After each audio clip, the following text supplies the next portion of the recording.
You are muted.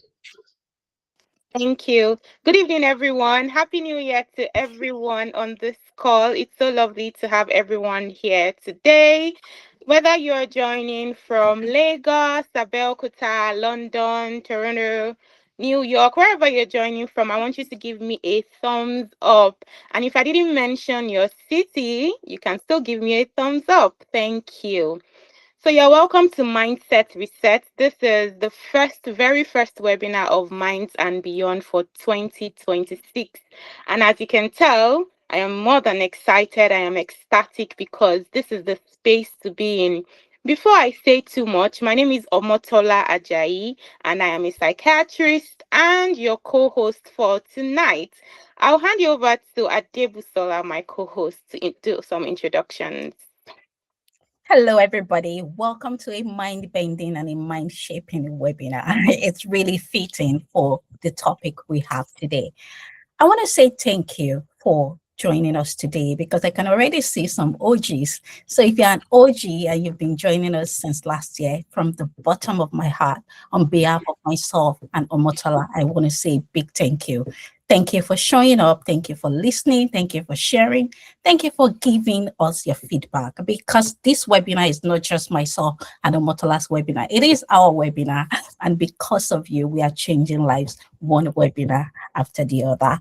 My name is Dr. Hadebusola Adegbola. If you're new here, I'm a specialty registrar in psychiatrist and I'm a personal nutritionist. Some of you may know me from LinkedIn as the one sharing you on to, make life and be intentional about your self-care without sacrificing success. So I want to say a big thank you for joining us today and be prepared to learn, relearn, and unlearn because by the end of this webinar, our goal is that you're leaving here understanding what it takes to be mentally healthy in 2026.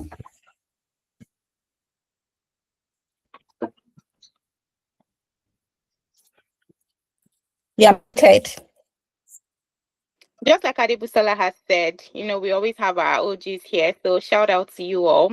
And it just dawned on me that these sessions that we have, and especially this particular session, is for us young professionals. We're doing our best. We are taking care of ourselves, our families, our friends, people in diaspora.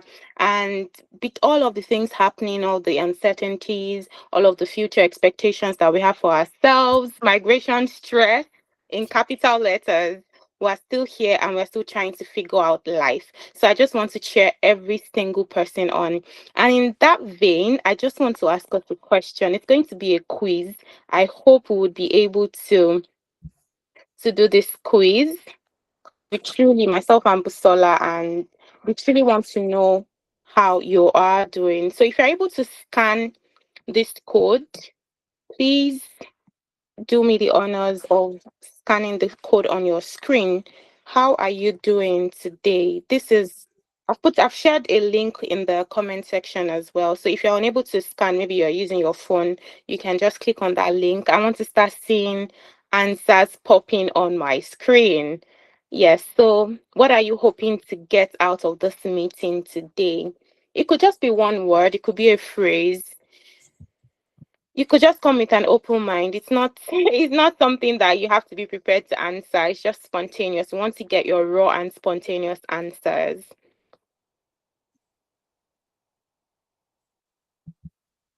Any luck with the link?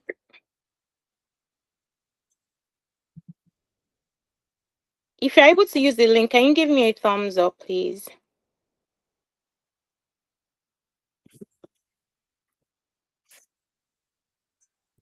No luck. How about the scanned thing? Okay, beautiful. Yes. Okay, resilience, coping strategies, mental stability. Zizo, would you like to try the link again? Right, this is very useful. Okay. So whilst we do that, I wouldn't want to waste too much of our time. Our guest speaker is here. He's ready. He's ready to dish out what it really means to reset our mindset. And as you know, in Minds and Beyond, we do not waste time. We start on time, and just like we have done today. So, without further ado, I'll be reading the introduction for the guest speaker. He's someone that is very dear to my heart because he's been a mentor for so many years. And of course, he has a deep passion for mental health. Ladies and gentlemen, permit me to introduce the guest speaker for tonight, Dr. Samuel Aladejare. Dr. Samuel Aladejare is a consultant psychiatrist and a fellow of the West African College of of Physicians in brackets Faculty of Psychiatry, with a rich experience in assessment, diagnosis, and management of children with neurodevelopmental disorders, the elderly, as well as mental health conditions. He is the recipient of the 2024 Professor Roger Makanjuola Prize for the best candidate in the Faculty of Psychiatry in West Africa. Dr. Ladejare is committed to mental health advocacy through his volunteer activities with organizations like the Asido Foundation, We Lead Boys Academy, amongst many others. He enjoys participating in discussions that address stigma, mental health, policy, and finance. These efforts have been recognized even by the governor of Lagos State, Nigeria. He's also a certified project manager. He's a professional and he has received professional qualifications from Project Management Institute and has acquired a lot of experience in hospital management, business management, where he spends most of his work hours. He is a Christian who serves at Citadel Global Community Church as the head of the church's medical missions department. He's happily married with children. Dr. Samuel Aladejare is not just a consultant psychiatrist from what you've heard. He's a well-rounded human being. Ladies and gentlemen, I would like us, with a resounding virtual round of applause, to welcome this amazing and well-loaded psychiatrist. Thank you. Dr. Samuel, you have the floor. Okay, thank you very much, Tola. Thank you so much for inviting me. So I'll start by appreciating when I'm trying to project my slide. I will start by appreciating um, the. I hope you can hear me. We can hear you loud and clear. Okay, all right. Thank Okay, you. thank you very much. So I'll start by appreciating you for inviting me and for the great work, wonderful work you've been doing with these webinars. It's obvious that we need a lot of people. We need people from all walks of life. We need as many people as possible to get these messages out there so that people can get the help that they need. So I appreciate you so much for the work you are doing, and I feel honored to be in your midst and in the midst of the very wonderful people, excellent people who have taken out time to be with us here this evening. So, I've been asked to speak on mindset reset for 2026. Well, I'm not sure what the expectations are. One thing I'm sure of is I know that when it comes to there are people who do motivation. I'm not a motivational speaker, but I'll try as much as possible to to prepare our minds. I'll try as much as possible to say things that are useful to us, and hopefully, this would propel us into 2026 to take the next necessary actions as we move into the rest of the year. So, enough has been said about me already, and I'll be looking at some of these areas. Don't mind the headings. We'll discover them together. All right. So, you're welcome to 2026. Today is the 8th of January, and just like that, 8 days have passed. Before you know, we are in the 8 months, and before you know, we are talking about 2027, God sparing our lives. So that's exactly how time moves these days. Uh, I still think back, I can still remember vividly how we crossed over into 2025 from 2024, and it didn't seem like the year had started. 1 month, January, February, March, it didn't seem like the year had started. while all that was going on. And before you knew it, you were in June. Before anything, August, and all of a sudden we are talking about the end of a year. So another year is upon us, and 8 days have gone already. And before you know, January is done, and the cycle has started all over again. So I want to congratulate every one of us for making it into the new year, and I want to believe that the year is going to be a much better one for every one of us. We are going to be better off in this year. Our goals, our plans are going to come to pass. And one of the things that people say regularly is people will say, a new year, a new you. Yes. So new years are the years we have presently are from the Gregorian calendar, as we all know. There are other calendars that exist. There is the Jewish calendar, there is the Arab Islamic calendar, there is virtually every civilization has its own calendar actually. Every civilization has its own calendar, but the whole world came together and agreed at some point that let's have one unified calendar that we are going to work with, and that was where the Gregorian calendar came about. Now, it's important for us to think about this all the time because the distance or the difference between December 31st and January 1st is just another night, like every other night. So the fact is that just because we are turning the calendar from a previous year to another year doesn't necessarily mean that there's no mythical power that a new year brings that automatically changes things, or a magical power, a wand that changes things for anybody just because you are moving into a new year. No, it doesn't happen that way. And I found this quote very useful. What the new year brings to you will depend a great deal on what you bring to the new year. So there's no magic anywhere. There's no magic wand anywhere that will change anything. It is we practically change the year. We practically decide what we want each year to be like for us. And we know that the world is already shaping up to look very different. In international scene, just like Tola was saying, things have changed very fast, very, very fast. Things that appeared unthinkable are now looking very real. I'm sure there are a lot of presidents' wife and family who will call the president every morning to say, "Are you still there? Hope you've not been picked up." These days, so that is the world we found ourselves. Ships are being seized on the sea. Things that we thought were unthinkable are happening in 2026. People are losing their jobs, high-profile people. For those people who love football, one day it's Manchester, the next day it's Chelsea. Who knows? Maybe after today it's Liverpool. These things are happening very fast in a new year. And the thing is, I started by saying that there is no magic that actually changes the year. But what we know is that human beings generally, in making changes, we usually want to time critical junctures. So if you decide today that you want to start a new venture, you want to start a new business, for instance, not many people would just start randomly on a random day. They would want to pick a day of importance to them.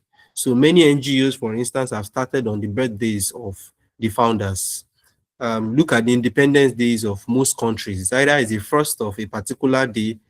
It's not very typical that you will find independence days in between 13th or some. Usually it's like first, those kind of days, new month, first day of a new month. So as human beings, technically, we like to time those critical junctions to make important changes. And that's why you find that a lot more people are making more changes at the beginning of a year, because this is like the biggest junction, the biggest change that the entire world is going to experience together. So everybody is looking at that period and I say, okay, what can I do differently? So when you're looking for, and when you're trying to start something new, when you're trying to commit to a new behavior, when you're trying to do something new, you are looking at what is the best date to start. When can I draw the line and say I'm starting on so date?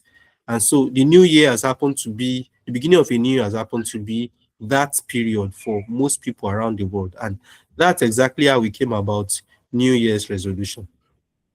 I know many people here, if I ask you, what's your New Year's resolution?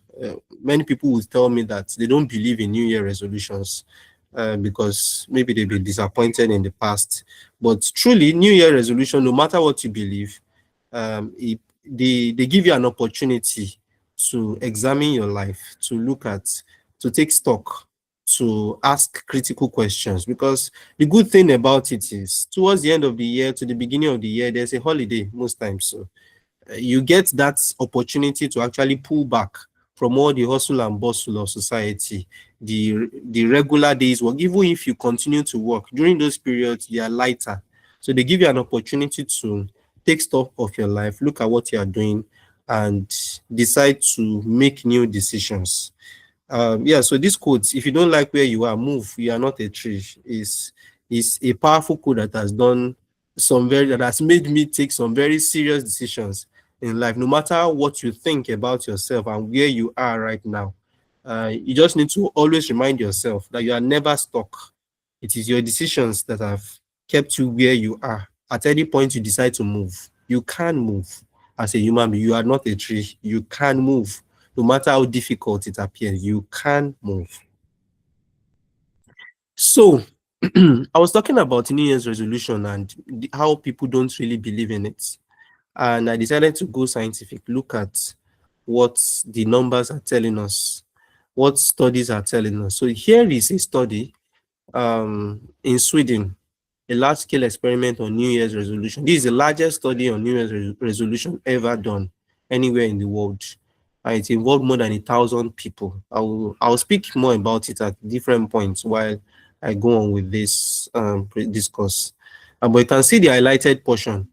It says that 1 week into the new year, 77% of participants had maintained their resolution. So if 10 people decide that they were going to, for instance, commit to going to the gym regularly so that they could lose weight, by the end of the first week, today is 8, so by the end of this week, 3 people have already backslidden, if you are going to use that word, and gone back to their old ways.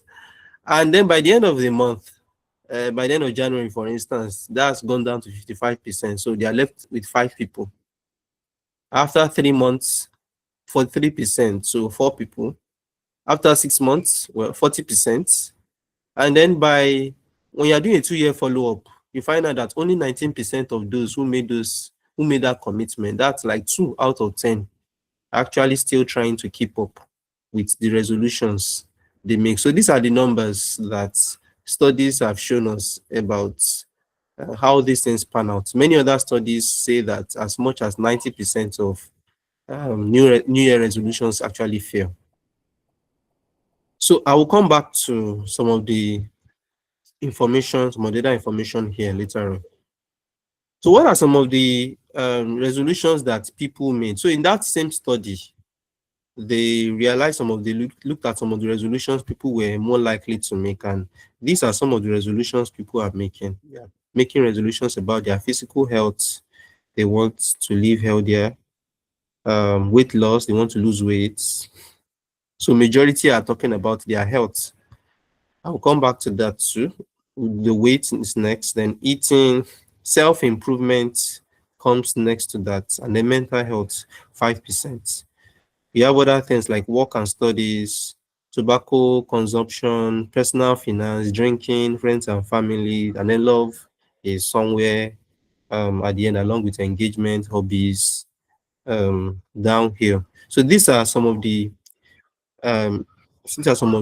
resolutions people are making, majority of people made based on that particular study. So let me come down a bit on some of these resolutions. So I said I was going to speak about some of them. So I'm going to start with health.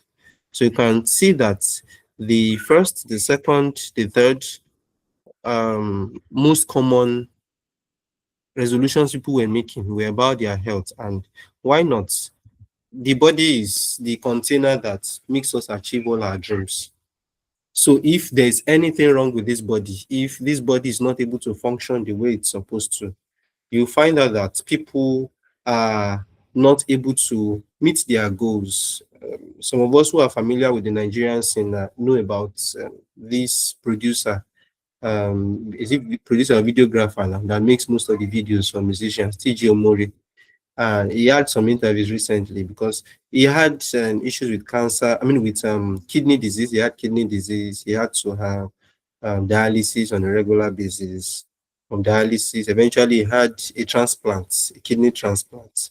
And in that interview, despite the amount of money he had made, it was a struggle to keep alive because the money just kept being spent. The money just kept going and going and going and going. And for the period while he was recovering and he was dealing with that, his career, everything stopped. Every single thing that seemed to matter more to him stopped during that period. He couldn't make videos. He couldn't do anything. He was just happy to be alive. And that's the thing about our body. We run around trying to achieve goals, trying to do a lot of things, and without paying so much attention to our body a lot of times. And at some point, the body is going to demand its own attention, whether you give it or not. And when that happens, you find out that every other thing becomes secondary. Every other thing, every other goal, every other dream becomes reduced to three statements: get well soon, everything. So it's important that while we are making our resolutions, while we are thinking about the new year, we are also thinking about our body, because that's the one thing that's going to stop us from achieving every other thing. So no matter the resolutions you make, if your body is not cooperating, you are not going anywhere. So generally, we talk about health. A number of us who probably have been attending these webinars will have an idea about some of the ideas, will know some of the ideas expressed here.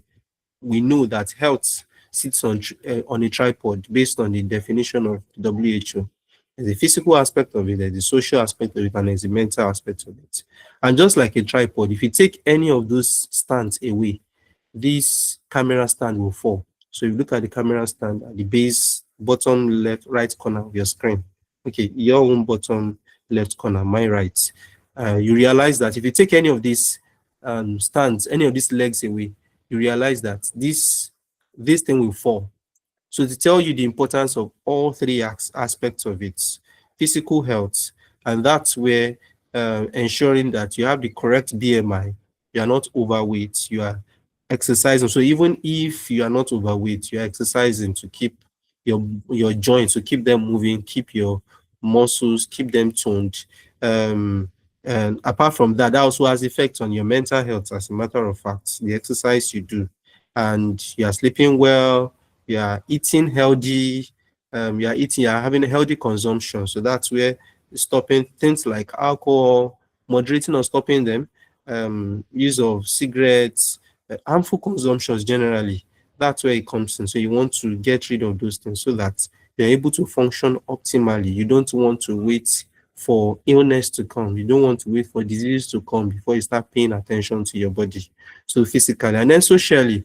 So I hear about people migration, and one of the issues is that there is a lot of social fragmentation. People find themselves in places they've never been to before, in cultures they don't know, cultures they've never experienced, cultures they are even struggling to understand, and forming connections with people around becomes a challenge. But this is a major aspect. This is a major aspect of health, and it's important that we don't neglect it. So we look for every opportunity to socialize, to establish connections with people. Every opportunity, every healthy opportunity.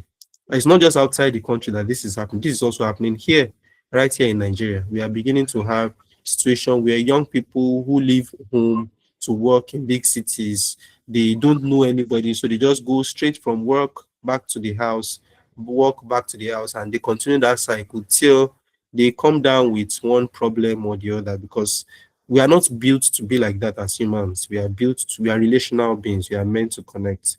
And a lot of them, I ask them, okay, why don't you try going to the gym, try going to weddings, birthday parties. If you don't even have anywhere to go, go to church.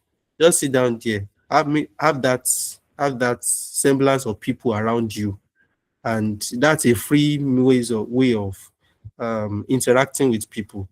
And that has done a lot of magic, brought a lot of improvement to many people that I've had to interact with. And the last one, which is which I think is even more important, pardon my bias, is the mental aspect of it. Because without this, the funny thing about mental health is when things are not going well, you could be, the body could be fine, everything could be fine, but you just become useless. You can't really do anything because of the mental aspect of it. And we know the components is you have to be able to cope with the normal stress of life expected of that role you are performing. So whether you're a student, you're expected to be able to do the things that a regular student should do.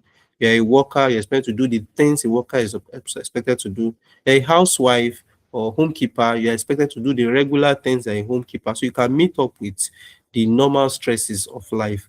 And then you realize your abilities, you're able to learn well and work well, productively, and contribute meaningfully to your community, and not just the absence of mental illness. So this aspect is very important. So I just want to quickly introduce us to, as we go into the new year, things that I want us to think about, still on the aspects of mental health.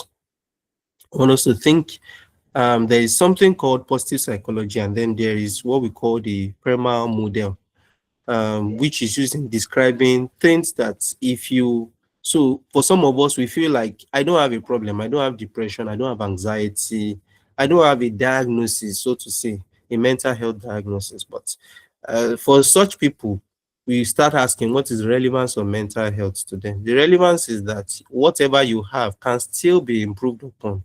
Like you see, like we saw the definition earlier, they highlighted the red portion, not just the absence of mental illness. So we are looking at things like improving positive emotions, like having a culture of gratitude or forgiveness about past events. Some of us are still carrying loads of things that happened when we were 5, 4, 6, 7, 8, 9, 10, and those things, they've moved into our subconscious. And even though we think that we are no longer thinking about them, but because we haven't properly dealt with them, they show up in some other way, in some other areas of our life. So we could do a lot more with more gratitude, more forgiveness, enjoying ourselves in the moment. I know this could be a lot difficult these days of social media. You go out on a date with somebody, and rather than both of you focusing on each other, the person is one party or maybe both parties. You're snapping the environment, you're snapping the food, you're snapping this. You are so concerned about snapping the moment to the extent that you are not even living in the moment. So it's important that we're able to enjoy ourselves in the moment, and not focus on capturing the moment for strangers. And then being optimistic about the future, irrespective of what a lot of people are doing out there. Daddy in US and Daddy in US and all the other people. So irrespective of what they are doing, we ought to be optimistic about the future. We've seen terrible things in the past. I can imagine how those who lived through the time of Hitler, how they could have felt about what was coming, what was going to happen in the world going forward. But right after that period, things got a lot better. Things improved significantly. And I'm sure they wouldn't have believed how well the world improved and how relations improved. So it is not the end of the world, even though things look a lot bleak, very bleak in a lot of places, but we need to be optimistic. So having positive emotions helps us a lot. And to have this, you might want to just reduce your dose of the negative information, the news. You may want to just reduce some of those things so that you don't they don't rob you of your joy unnecessarily. And then engagement, building competence is something that helps significantly. When you're able to build your skill in a particular, if you notice, I remember when I was in residency, my happiest moments were when I was able to spend time, invest time reading, to learn new things. I realized that I felt more confident in my work. I felt better. So for some of us, our work is now looking like drudgery. You have guidelines, you have these, they're just showing you what to do, and everything is just looking so drab and dull. You may want to improve your skill, look for an extra area. Okay, what can I read to improve? Because as you do that, you're able to experience what you call flow. According to Seligman, man called Seligman is a psychologist, and that helps to improve your mood generally. Then talk about relationship. I've spoken about social connections earlier, so I won't go there. And then finding meaning to life. Applying your personal strength to the service of something larger than you really helps in giving you a meaning to life. So and that's where volunteering comes into place, doing things that you may not be paid for, but you know that you are contributing towards a huge cause, a cause that is very positive. So that helps in giving your life a meaning, and then accomplishment. So when you're able to do all these things, you have a better sense of well-being. And finally, resilience, which is not part of the PREMA model, which is the ability to bounce back from adversity and build inner strength. So things will happen, terrible things will happen, setbacks will happen. That's what life is about. It's going to swing up, it's going to go low, it's going to go up and go down. But you know, whenever it goes down, at some point it's going to go back up. So we just need to build that inner strength to be able to bounce back from adversity. So yes, so moving back to this discussion about New Year resolution, so PM, my project management institute, sent me this as some of the New Year resolutions that many people are making: getting certifications, improving their work-life balance, working on their mental health, learning new skills, hobby, getting a new job, deciding that, look, I've had enough of this toxic environment or this job that doesn't seem to be taking me anywhere. Physical fitness, saving more money, travel. These are other resolutions that people are making generally. And on a scale, so I went to the site to see what most people are voting for.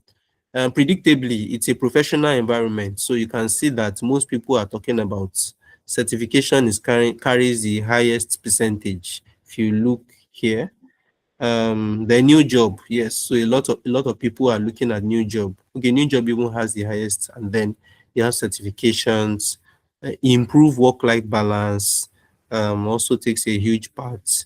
And then okay, a large proportion of them said that they don't even make any New Year resolution. So these are ideas that people are making. This is a professional setting that you may also want to consider. And if you look at it, they relate to the things that I've spoken about earlier.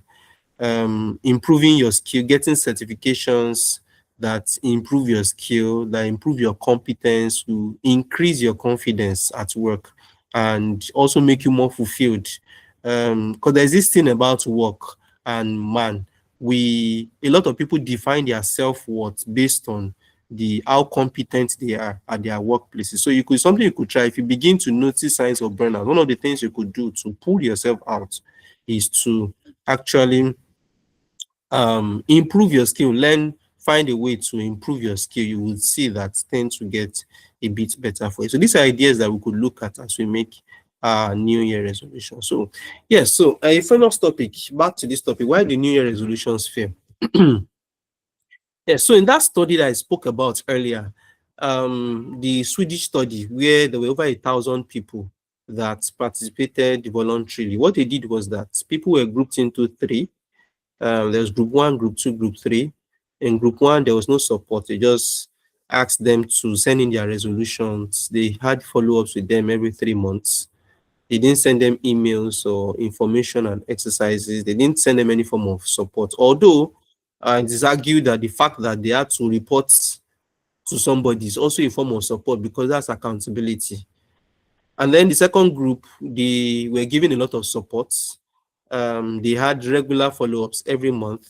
They had an email that said a lot more about the exercise, gave them information about how they could succeed. They had that done once. While the third group, it was a lot more intensive.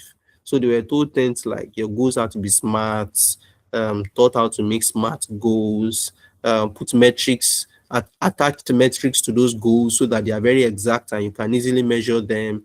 And then the support was a lot more intensive in the third group. So they wanted to see how well these people will keep up to their goals. So I'll come back to the results.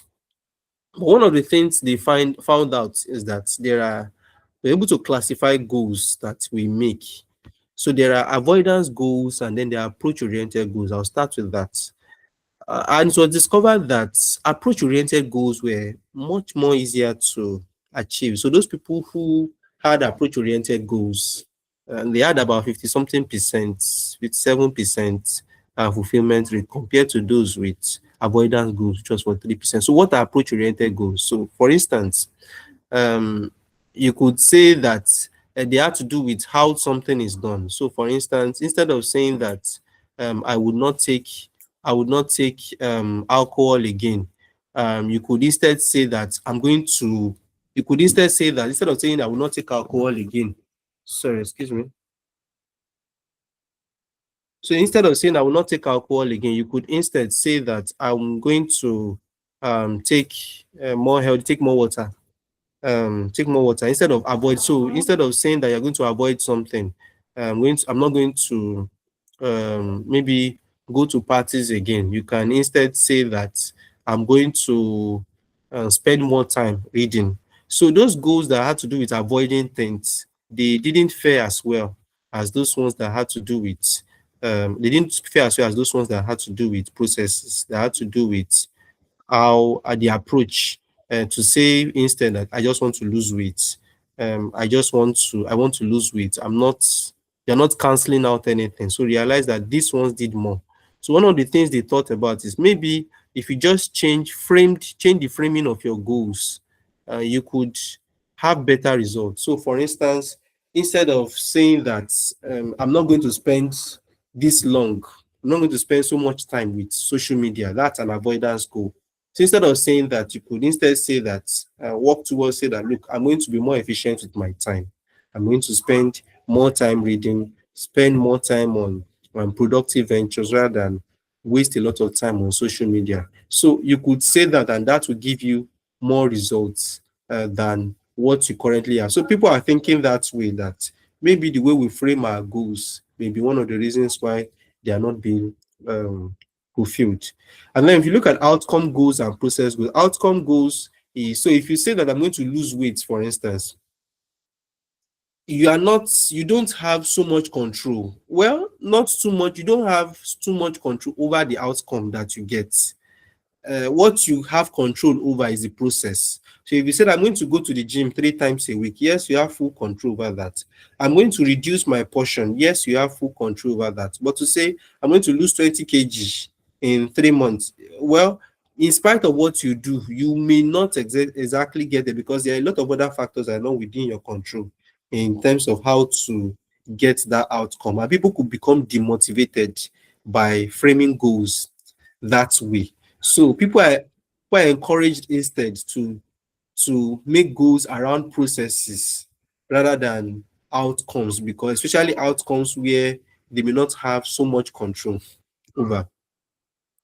So before I get to why the resolutions fail, so I was going to talk about the results from this. One of the things they found out was that for the group with the best results in terms of who had the best performance implementation rate for the resolutions, well, it was group 2, the second group.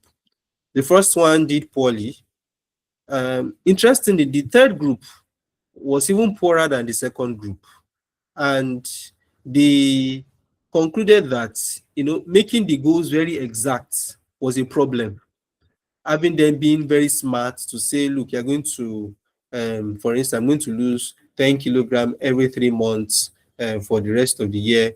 So now you have attached a metric to the goal you are trying to reach. And the moment you don't, for instance, maybe you hit 7 or 8, you consider that you have failed in that goal.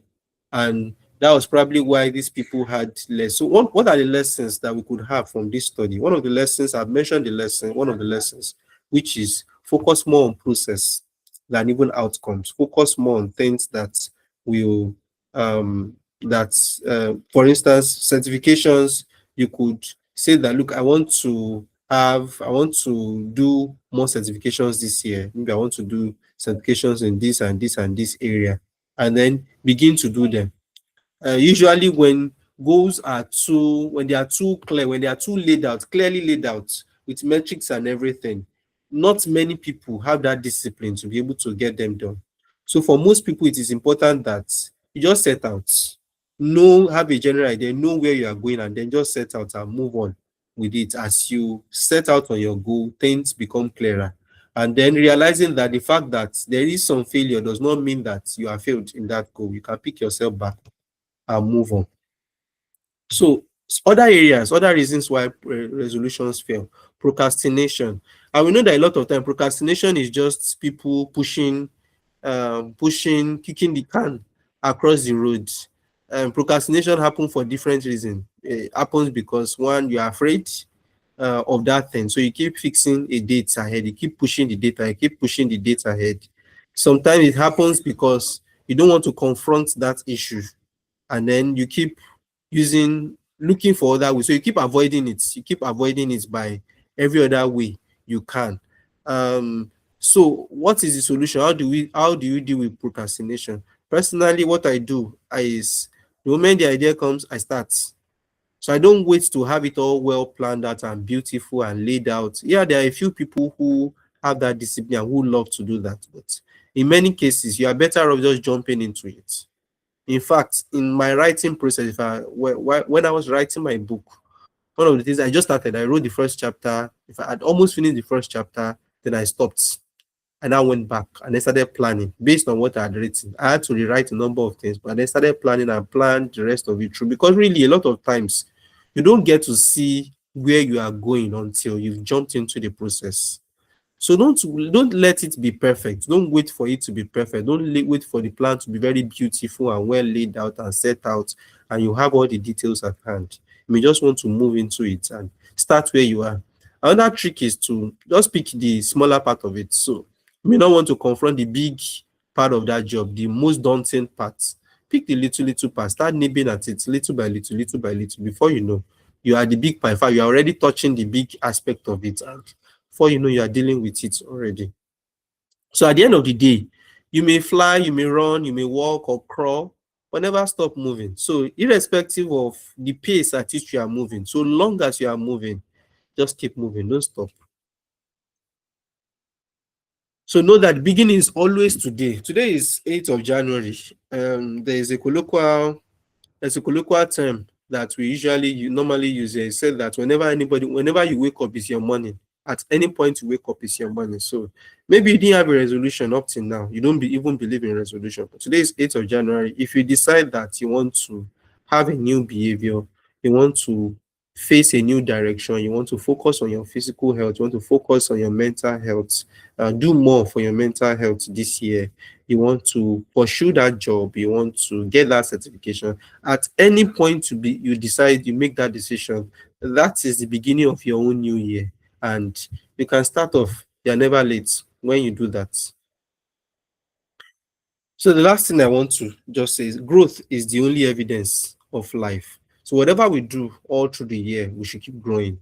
It may be a big growth, maybe a little growth. We should keep looking for opportunities to grow in various aspects of our life. That's according to John Henry Newman. All right, thank you very much for your attention. I hope you got something from all I said. Thank you. Thank you so much for that beautiful presentation. I'm sure the audience will agree with me that was mind-blowing. It was not just motivating, it was very academic. You know, we have an academician today and we have all the proof and the research to support everything that Dr. Aladujare has shared.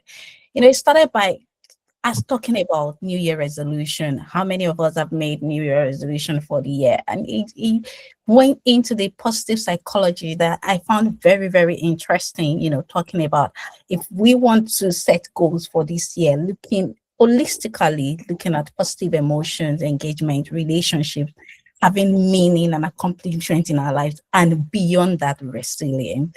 And then it moved into the practical aspect of goal setting smart goals. And if you know us, you know that we are big on vision here. That's why we move beyond goals and we talk more about vision, because then you're able to achieve your goal when you do it the right way and you have processes and system in place to achieve your goals for the year. So if you want a vision boarding session, Omotola has a very detailed one. So just send an email and I'm sure she would be able to help you out. Do we have any other questions? Please, let's drop our questions in a comment. We have one already. So any other questions, please? I can read out the question that we've got whilst we wait for the other question. Yeah, please. Right. Again, thank you, Dr. Ladejare. That was electric, to say the least. Thank you so much. So Aziz has a question here. He says that how do you tell the difference between a mindset block that needs reframing and genuine burnout that needs rest? Did you catch that, sir? Yes. So mindset block that needs reframing and burnout that needs rest, right? Yes. Okay. Maybe just if there are others, you can bring them in so that you just record them and take them together. Please, if you have any questions, you can unmute yourself at this point. This is the point where you get to talk to the prolific Dr. Ladijari. This today, you're listening to him for free. Tomorrow, you're going to be paying thousands and millions of naira and dollars to speak for him. So speak with him rather. So this is your sign. Okay, so maybe while we are waiting for the other questions, I'll just address that one. So I realized that a lot of times we know where we are. We know where we are, and really, it's not so neat to say what's happening is a mindset block. This one is a burnout. Sometimes the burnout is coming from the mindset block, the fact that there's somewhere you want to get to, you're not getting there, you're just trapped in this cycle that you presently find yourself. So the truth is, irrespective of whichever one you think you are, wherever you think you are, whether you feel that maybe it's a mindset block or it's a burnout, there are universal steps that would help, that would be of help. And the first thing is take a break. That's the first thing. Pull out. Find an opportunity to just pull out and reflect on where you are. Reflect on everything that is happening that very moment. Reflect on everything that has been happening within the last few weeks, the last few months. Reflect on your goals, your original goals. I was having a discussion with Tola yesterday, and I remember I was telling her that I left somewhere. I was working somewhere, and then I left the place. I was like, "You left? Why?"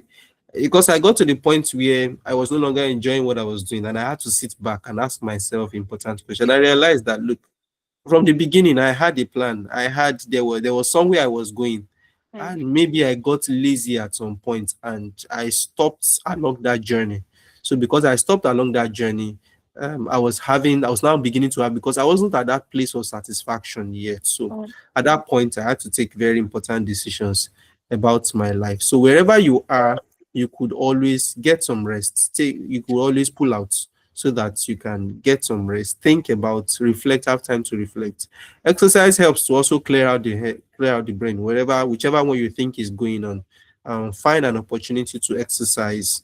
In the midst of that, it would clear up and it will make you a bit free, make your brain free for that period, and you'll be able to arrange things, put things in proper perspective. And you could talk to people as well.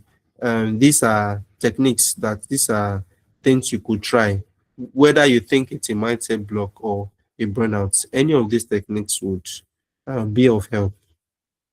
Amazing. So reflect, exercise, speak up in summary. Of course, we've done justice to the other strategies that could be used. Do we have any other questions? Nothing yet. Okay, Aziz has another question. Please speak up. It's not another question. It's just what's the word now? I just want to thank Dr. Ladijari for, first of all, excellently addressing the topic, and also the way you address the question. So, with the practical examples you gave. Thank you very much. And yeah, just wanted to appreciate you, and also appreciate the beautiful ladies, for the job well done. Thank you. Thank you, Zizo. I've got a question for Dr. Ladejari. This is it's a question that I think might benefit the audience. I know that one of the pillars of the framework that you shared with us was the positive psychology, rather, was being positive, cheering on positive emotions. And I'm just asking on behalf of someone who views everything as negative. They don't see anything good. When you even say happy, like I remember greeting someone Happy New Year, and they said, I hope so. What a strange response. Where does, I mean, there are people like that. I'm sure people on this call will know one or two persons like that. How do we, maybe not us, but how does that person come out or gradually ease out of that negativity? What are the strategies that you would suggest? I mean, it's easy to say be positive, have a positive mindset, but what are some of the things that they could actively do that would help? Okay. Yes, so that could be a very difficult place to be, and although I would even say it's not a very strange place to be, considering all the things that are happening in the world around us. So there's a lot of room for people to be very negative and for people to be very pessimistic about what may come next. We don't know which other president is going to disappear and we try it next. Everybody is checking if it's theirs. So these are obvious issues, but when we come to this kind of when we have this kind of concerns, one of the things that will help is to take stock. That's the truth. Taking stock helps. At that point, we are focused on. We seem to have focused a lot on the negative aspects.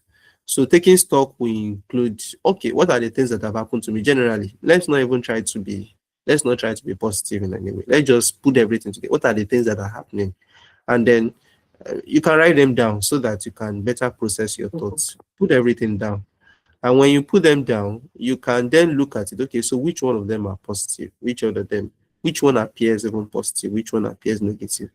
If the person has gotten to the point where the person cannot even see anything good with the new year, the person might need help, might need external help on this kind of exercise, because tendency is for the person, even in that exercise, to focus on the negative, to even things that are supposedly positive, to only see the negative aspect of those things. So the person might need help from somebody else who will help them to be objective about the assessment. So take stock, look at everything, and in the midst of it, most likely the person will find reasons to will see some positivity around them. And then one of the things on about the positive emotion, things like having gratitude for the little things that we see that we may not very much appreciate around us. You may say you don't have money, but here is somebody that had so much money, and that money was not able to save him at that point. You can imagine.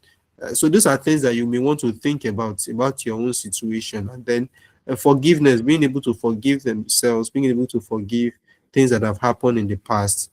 You may need to also tune off, like I said earlier, tune off from the things that are happening around us. Tune off generally from the media.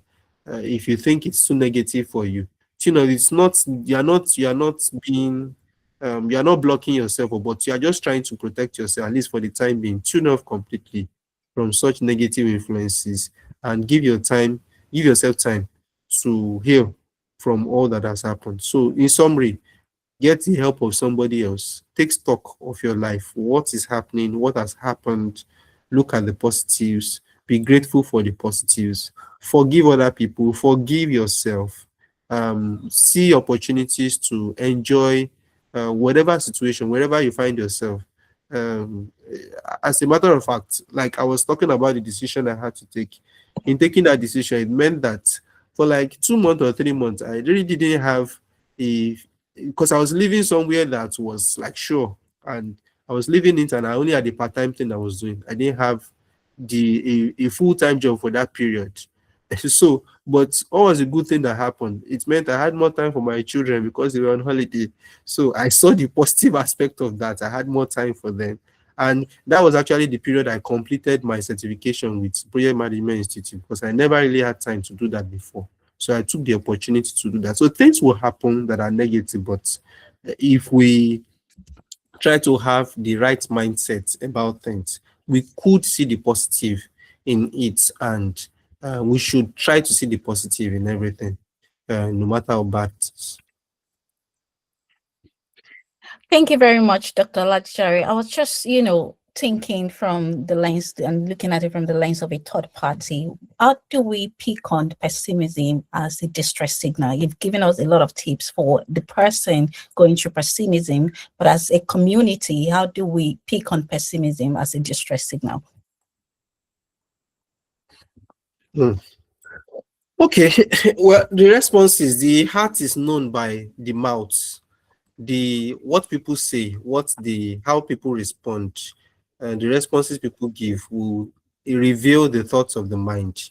And when you see somebody who is persistently being negative, giving negative responses, and the person is obviously, a lot of times such people also try to avoid environments where they could have positive experiences. So they want to avoid going for parties, avoid going for meetups, social gatherings, avoid things that may give that impression that something good is going on. They may deliberately want to avoid it. So as a third party, listening to responses from such people, as well as observing their behavior, observing them deliberately trying to create that negative atmosphere around them, already gives out the impression that this person is being pessimistic.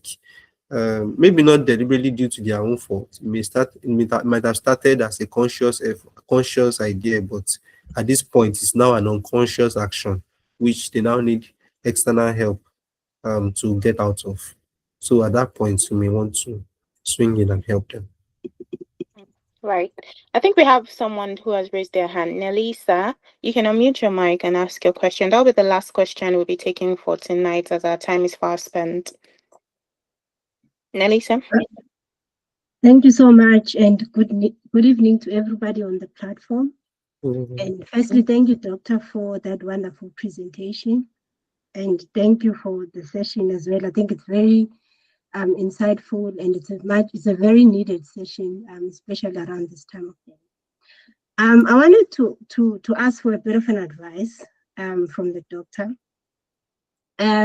So what I've realized is, maybe just to share a little bit about my experience, is that what I've realized is that the only time I was able to tune in and connect with me was when I left the 9 to 5. I left the 9 to 5 in 2024, and I spent the whole of 2025 connecting with my kids, focusing on my growth, learning and developing myself, reading books, exercising, meditating, you name it.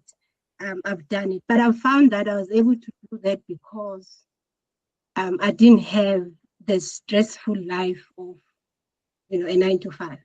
I was doing a bit of consulting.